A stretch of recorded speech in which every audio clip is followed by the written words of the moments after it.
with a little baseball poem, if that's okay with you. Yeah. Now, I can do it, or I can have my good buddy Joey Frukovich do it. Who would you rather have?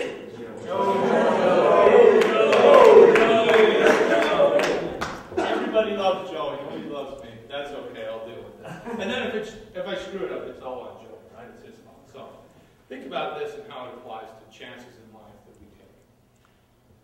It looked extremely rocky for the Mobile 9 that day. The score stood 2-4 with but one inning left to play. And when Cooney died at second, and Burroughs did the same, well, the Pal read the features of the patrons of the game.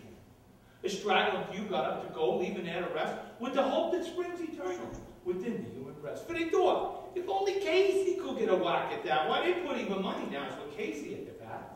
But Flynn preceded Casey in likewise Tommy Blake, and the former was a pudding, and the latter was a fake. So on that stricken multitude of death-like silence after there seemed but little chance of Casey getting to the bat.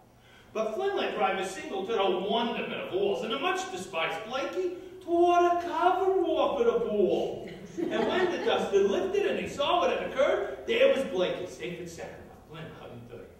And from that glad multitude went up a joyous yell. It rumbled in the mountaintops, it rattled. It struck upon the hillside and rebounded in the flats. But Casey, mighty Casey, was advancing to the bat.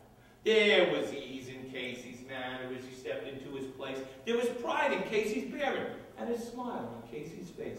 And when responding to the cheers, he lightly doffed his hat. No stranger in the crowd could doubt it was Casey at the bat. 10,000 eyes was on him as he rubbed his hands with dirt. 5,000 tongues of water when he wiped them on his shirt. And when the writhing pitcher grabbed the ball into his hip, defiance glared in Casey's eye. A sneer curled Casey's lip. And now the leather-covered spear comes hurtling through the air. And Casey stood watching it in haughty grandeur there. Close by the sturdy batsman, a ball unheeded sped. That ain't my style, said Casey. Strike one, the umpire said. From the benches black of people there went up a muffled roar, like the beating of the storm waves on some stern and distant shore.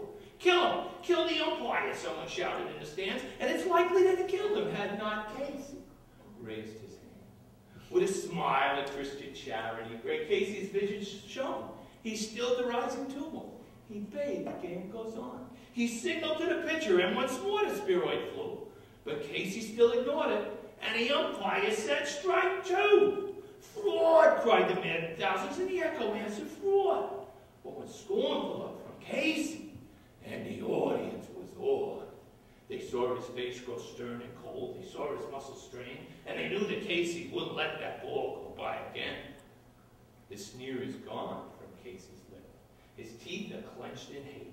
He pounds with cruel violence his bat upon the plate. And now the pitcher holds the ball, and now he lets it go, and now the air is shattered by the force from Casey's blow. Oh, somewheres in this favored land, the sun is shining bright.